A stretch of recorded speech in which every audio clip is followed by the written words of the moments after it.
अस्सलाम वालेकुम नाजरीन। इस एपिसोड के आगाज में हम देखते हैं कि जब उरहान साहब काई कबीले की जानब जा रहे थे तो रास्ते में फलादियोस ने उनका रास्ता रोक लिया था और उरहान साहब से कहा था, क्या मेरे बाप का कातिल आखिरकार मर रहा है? तो उरहान साहब निहायत गुस्से के साथ फलादियोस के पास आते हैं और उससे कहते हैं, तुम्हारे बाप का कातिल मेरा बाप नहीं, खुद सारोज है। यह सुनकर फलादियोस को निहायत गुस्सा आता है और वो कहता, मेरे दिमाग के साथ मत खेलो, हरगिज नहीं। तो उरहान साहब कहते, सारोज ने बोरसा में मुझे कुछ ऐसा बताया कि फलादियोस पूछता, क्या बताया, बोलो। तो उरहान साहब बताते हैं, जब बोरसा में सारोज ने उरहान साहब से कहा था कि जो पेशकश तुम्हारा वालिद सालों पहले शहनशाह के पास ले गया था, अब तुमने इसे अमली जामा पहनाया है और वो भी 2 गुना सोने के बदले। और फिर ये बताने के बाद उरहान साहब कहते, मेरे बाप ने मौजुलोन के जरिए जो खत कस्तंतिनिया भेजा था जो कभी शहनशाह तक नहीं पहुंचा, इसमें लिखी बातें। और फिर इसके बाद हमें वो मंजर दिखाया जाता है जब उरहान साहब ने उस्मान साहब से पूछा था, हजूर फलादियोस के बाप मौजुलोन के जरिए शहनशाह को भेजा गया खत,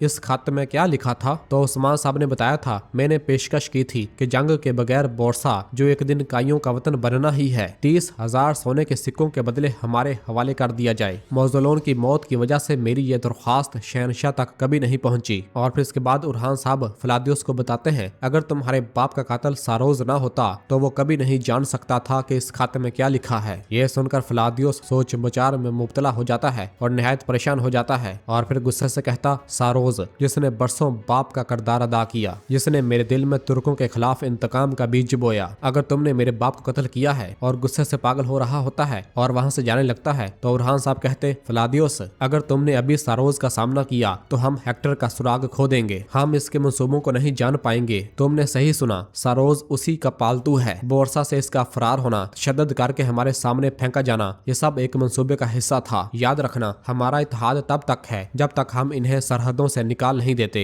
यह सुनकर फलादियोस वहां से रवाना हो जाता है जबकि उरहान साहब कबीले की जानब रवाना हो जाते हैं। और फिर इसके बाद हम अगले मंजर में देखते हैं कि उरहान साहब और बाकी साहब अपने घोड़ों पर सवार हुए घोड़े भगाते हुए कबीले आते हैं और सरदारी खेमे के सामने पहुंचते हैं। और फिर उरहान साहब अपने घोड़े से नीचे उतरते हैं तो आयकू तो बताता है, उस्मान साहब आपको पुकार रहे थे हजूर। और फिर अलाउद्दीन कहता, उन्हें खुशखबरी देते हैं भाई, चलो। और फिर उरहान साहब, अलाउद्दीन साहब, फातिमा और हलीमा सरदारी खेमे की जानब भागते हैं जबकि बुरान, जरकुताए और बाकी सरदारान बाहर खड़े बहुत ज्यादा परेशान हो रहे होते हैं। अंदर खेमे में उस्मान साहब बिस्तरे मर्ग पर मौजूद होते हैं। इस दौरान उरहान साहब और बाकी साहब खेमे के अंदर दाखिल होते हैं। जिन्हें देखते साथ ही मलहून कहती, अल्लाह का शुक्र है आप आ गए, आपके बाबा आपका इंतजार कर रहे हैं। और फिर उरहान साहब, अलाउद्दीन साहब, फातिमा और हलीमा उस्मान साहब के पास आकर बैठ जाते हैं और कहते, हम आ गए बाबा, हम आ गए बाबा। और फिर उस्मान साहब अपनी आंखें खोलते हैं और कहते हैं, मेरे बच्चों। उरहान साहब कहते, हम फतह की खबर लेकर आए हैं बाबा, बोरसा अब उस्मान साहब की रियासत का हिस्सा है। और इसके बाद उरहान साहब बोरसा की मट्टी उस्मान साहब की हथेली पर फेंकते हैं और कहते, आपके सीने से निकलने वाले चन्नार की जड़ें फैल रही हैं बाबा, बोरसा की सरजमीन पर काइयों का परचम लहरा रहा है। यह सुनकर उस्मान साहब अपनी मुट्ठी बंद करते हैं और कहते हैं, अल्हम्दुलिल्लाह, अल्लाह का शुक्र है, तेरा शुक्र है मेरे रब। और बहुत ज्यादा खुश होते हैं और कहते हैं, मेरे जिगड़ के टुकड़ों, मेरी बेटियों। फातिमा कहती, हम यही हैं, आपके पास हैं बाबा। उस्मान साहब कहते, तुमने मुझे हमेशा फख्र बख्शा, मैं तुम्हारी खुशियां नहीं देख सकूंगा लेकिन मुझे हमेशा अपने पास समझना, अपने दिलों में। और फिर अलाउद्दीन की जानब देखते हुए कहते, अलाउद्दीन मेरा आलम बेटा। अलाउद्दीन अपनी आंखों में आंसू लिए कहता, बाबा मैं यही हूँ आपके पास। उस्मान साहब कहते हैं, मेरा मौजज़ा हमेशा अपने भाई के साथ खड़े रहना, अपनी अकल और इल्म से रियासत को मुनज़्ज़म करना। अलाउद्दीन कहता, जो हुक्म हजूर। और फिर उस्मान साहब उरहान साहब से कहते हैं, मेरे उरहान, तुमने आग का लिबास पहन रखा है लेकिन तुम इसके अंदर जले बगैर खालिस सोना बनने के माहर हो, तुम्हारे लिए मेरी वसीयत मेरे सरहाने रखी है। तो उरहान साहब कहते, मैंने जो कुछ सीखा आपसे सीखा बाबा, आपका मकसद मेरी अमानत है। उस्मान साहब कहते, मैं तुम सब से राजी हूँ, मेरा रब भी तुमसे राजी हो। उस्मान साहब की बातें सुनकर सब खून के आंसू रो रहे होते हैं और सब की आंखों से आंसू बह रहे होते हैं। और इसके बाद उस्मान साहब अपने सामने एक खातून के साये को देखते हैं जिसने अपने हाथ में लाल रंग का कपड़ा पकड़ा हुआ होता है, जो कि गालबन वो बाला खातून को देख रहे होते हैं कि बाला खातून जो कि वफात पा चुकी होती है उस्मान साहब को बुला रही होती है। और फिर उस्मान साहब कहते, अब मेरी दुनिया की जलावतनी खत्म होती है मेरे बच्चों, अब मैं अब्दी जहान की तरफ जा रहा हूँ। और इसके बाद उस्मान साहब कलमा शहादत पढ़ते हैं, मैं गवाही देता हूँ कि अल्लाह के सिवा कोई माबूद नहीं, और मैं गवाही देता हूँ कि मोहम्मद सल्लल्लाहु अलैहि वसल्लम अल्लाह के बंदे और रसूल हैं। और उस्मान साहब इस दुनिया फानी से कूच कर जाते हैं। ये देखते साथ ही अलाउद्दीन साहब, हलीमा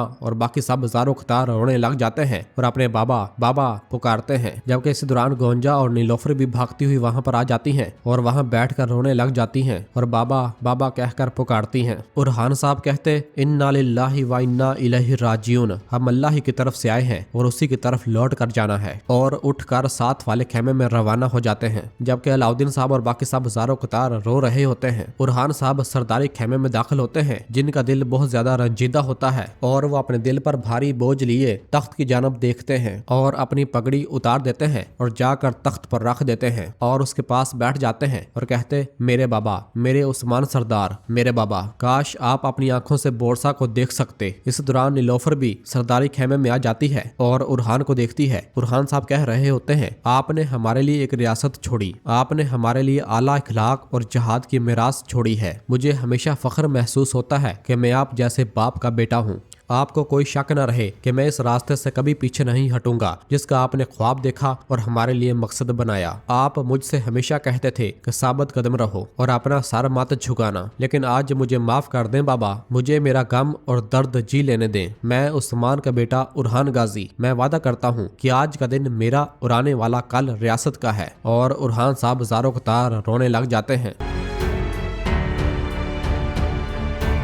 नाजरीन, फिर इसके बाद हम अगले मंजर में देखते हैं कि उस्मान साहब के जनाजे के आसपास सब लोग बैठे हुए होते हैं और कुरान पाक की तलावत की जा रही होती है, जिसका उर्दू तर्जमा है, ऐसे लोगों के पीछे जो तुमसे कोई सिला नहीं मांगते और वो सीधे रास्ते पर हैं। और मुझे क्या है, मैं इसकी इबादत न करूं जिसने मुझे पैदा किया और उसी की तरफ तुम लौट कर जाओगे। क्या मैं इसके सिवा और माबूद बनाऊं? और इसके बाद उस्मान साहब साए की शक्ल में उरहान साहब और अलाउद्दीन साहब के पास मौजूद होते हैं और उनकी आवाज गूंजती है, ए बेटे, रियासत की बुनियाद तलवार रखती है, लेकिन जो चीज इसे कायम रखती है वो ईमान है। बस हर लम्हा हक की हिफाजत करना, क्योंकि जहाँ बंदे इस्तिकामत अख्तियार करते हैं और सिर्फ अल्लाह के लिए मुखलस होते हैं, वहाँ निजाम कायम रहता है और रियासत का इस्तेहकाम दायम रहता है। खबरदार, रियासत के अमूर चलाने की जिम्मेदारी उसे मत सौंपना जो उसे अपनी ख्वाहिशात के लिए इस्तेमाल करे या जिसके दिल को दुनिया की लालच ने अंधा कर दिया हो। ताकत के वक्त रहम को अपना तोशा बनाना और बेबसी के वक्त सब्र को अपना हथियार,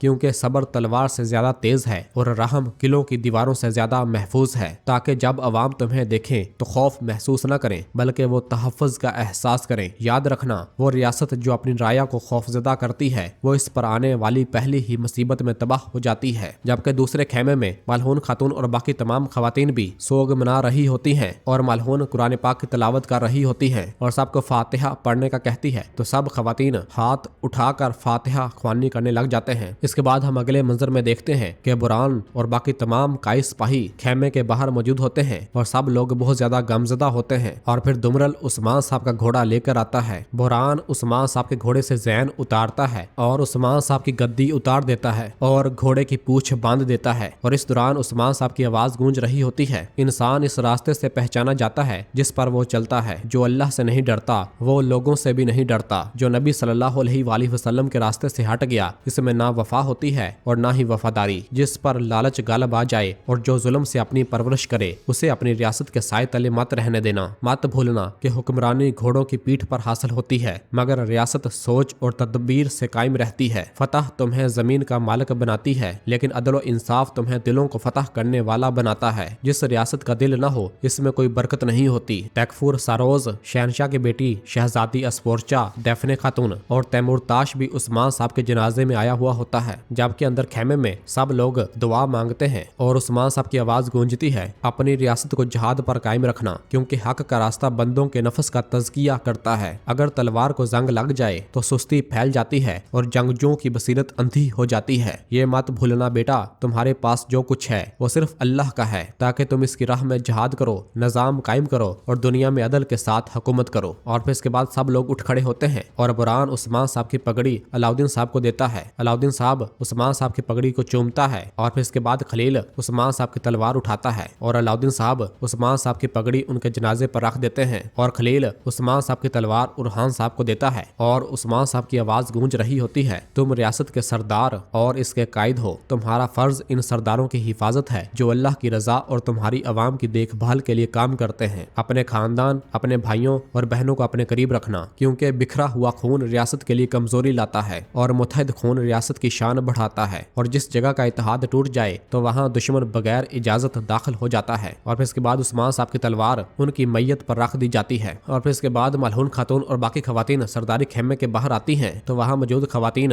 उन्हें कहती हैं ताजियत कबूल करें, ताजियत कबूल करें मलहून खातून। और फिर शहजादी नीलोफर से कहती ताजियत कबूल करें, नीलोफर कहती शुक्रिया। और फिर इसके बाद अंदर उरहान साहब, अलाउद्दीन साहब और बाकी साहब उस्मान साहब के जनाजे को उठाते हैं और उसे लेकर बाहर आते हैं। उस्मान साहब की आवाज गूंज रही होती है, रियासत इंसाफ से बनती है, पत्थरों से नहीं, हमेशा इंसाफ के साथ हुकूमत करना और हकदार को इसका हक देना। उरहान साहब, अलाउद्दीन साहब और बाकी सरदारान उस्मान साहब के जनाजे को लेकर बाहर आ रहे होते हैं और साहब अल्लाह अकबर कह रहे होते हैं और कलमा शहादत पढ़ा जा रहा होता है और उस्मान साहब की रूह भी जा रही होती है। उस्मान साहब रोते हुए मलहून खातून को देखते हैं और अपनी बेटियों और बहुओं को देखते हैं और जनाजे के साथ रवाना हो जाते हैं। और फिर आगे बढ़ते हुए उरहान साहब अपने दिल में कहते हैं, बाबा अब से हमारी रियासत आपके नाम से याद रखी जाएगी। उस्मानी एक अजीम चन्नार का दरख्त बनेंगे और दुनिया के तमाम कोनों पर हुकूमत करेंगे और दुनिया के तमाम लोग इसके साए तले रहेंगे। और नाजरीन इसी जगह पर एपिसोड खत्म हो जाती है और उस्मान साहब का अजीमुशान दौर अपने इख्तिताम को जा पहुंचता है। तो नाजरीन कैसी लगी आपको इस एपिसोड की कहानी, कमेंट में जरूर अपनी राय का इजहार करें। वीडियो को लाइक कर दें और जिन दोस्तों ने अभी तक चैनल सब्सक्राइब नहीं किया वो जल्दी से चैनल सब्सक्राइब कर दें और बेल आइकन यानी घंटी वाले निशान को भी प्रेस कर दें ताकि आने वाले एपिसोड्स आपको आसानी मिल सकें। दुआओं में याद रखें। अल्लाह हाफिज।